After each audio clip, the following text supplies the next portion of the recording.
Hello, future people, and welcome to Great Uncle John's weekly video log. This is Sunday, October 28th, 2018, episode 43, I believe, a few days before one of my favorite traditions, Halloween. And I would like to apologize for the last episode and the absurd green costume I was wearing. I was being a bit ambitious and creative last week, and I was going to do an animation with my face and Trump's head sort of superimposed and over a clown's body, but it was a bit more technically time-consuming than I bargained for, and I ran out of time, so you got the raw version. I won't let that happen again. It was a slushy, wet, cold weekend with some wet snow coming down, making everything pretty unpleasant. It was the first full week of cannabis legislation in Canada, and the social fabric has not yet been ripped apart. I made my first legal order on Wednesday morning and received it a week later. I personally think that it is remarkable that the rollout of a new service was apparently relatively glitch-free. I know some people didn't get their orders, and there's a rotating mail strike that's been messing with things, but you know, all things considered, I think they did well for their first week. Apparently, there are fears of a shortage of official stock, so I don't think the gray market is going to disappear anytime soon. I plan to support the public system, but I would like to also see a robust private system. That's probably my ideal economic system: a public model for all and a shadow private system for those who want to use that. The ironic thing is potheads may soon run out of weed as supplies are sucked up. That may mean shortages or rising prices. I suppose with any new system there may be several years of bugs to work out. What say you, future people? Did Justin make a colossal mistake, or was this just a long overdue correction? Have we turned into a society of do-nothing stoners? One argument that has been put forward was that legalization would equal no cannabis criminalization, but that was naive, I think. There are plenty of cannabis growing and selling laws, so I don't think we have to worry about the police not having enough to do anytime soon. Are they still employed, future people? I discovered this week that you cannot monetize pot-themed videos on YouTube. I put up a video on a home marijuana test kit, but it will run without ads. They also took ads off my cricket eating video. Not suitable for advertisers, they say. So let's see. Jim Watson had a crushing victory in the mayoral election, 72%, which is quite remarkable. Ottawa likes his slow and undramatic leadership.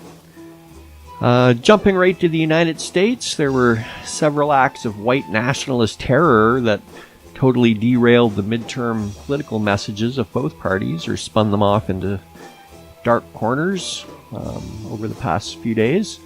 There was the MAGA bomber sending out ineffective pipe bombs to various Democratic politicians and left-leaning news organizations like CNN and MSNBC. And there was a guy who walked into a synagogue on Saturday morning and killed 11 people there. What tied all of them together was their white nationalist identity and poisonous online presence. And it seems to many of us, future people, that Trump's rhetoric is obviously to blame for triggering some marginal, dangerous people, and any society of a few 100 million is going to have some of those. This infographic, which must be true because I saw it on the internet, purports to show incidents of violence as perpetrated by the usual suspects. It seems that the white nationalist types, and let's face it, most nationalists are white nationalists, at least in the USA, Canada, and Western Europe. Anyway, they seem to commit more crimes. I don't know where these statistics were drawn from, but if the last few days' events, or actually really the last year's events in Canada as well, with the guy that walked into the mosque in Quebec City, it's that people are affected by the rhetoric. People internalize it, and people who are troubled or just violent and angry use it as fuel. Trump's reaction to the MAGA bomber was to disavow, say that the media deserves some of the blame. What about the congressional baseball shooter? He supported Bernie. I just Googled what Saunders said about the Virginia shooting in 2017. He said, I have just been informed that the alleged shooter at the Republican baseball practice is someone who apparently volunteered on my presidential campaign. I am sickened by this despicable act. Let me be clear as I can be. Violence of any kind is unacceptable in our society, and I condemn this action in the strongest possible terms. Real change can only come about through nonviolent action, and anything else runs against our most deeply held American values. And he goes on to praise the police officer and officers and wish well for the wounded. But that's a strong, unequivocal statement, and that's something that Trump could easily do. And even people that aren't Trump supporters, I think people almost want to like Trump. I think people don't just like him necessarily for his embrace of identitarian politics. I think there's some like an Archie Bunker kind of quality about him that people respond to. And I think if he had even an ounce of compassion and decorum.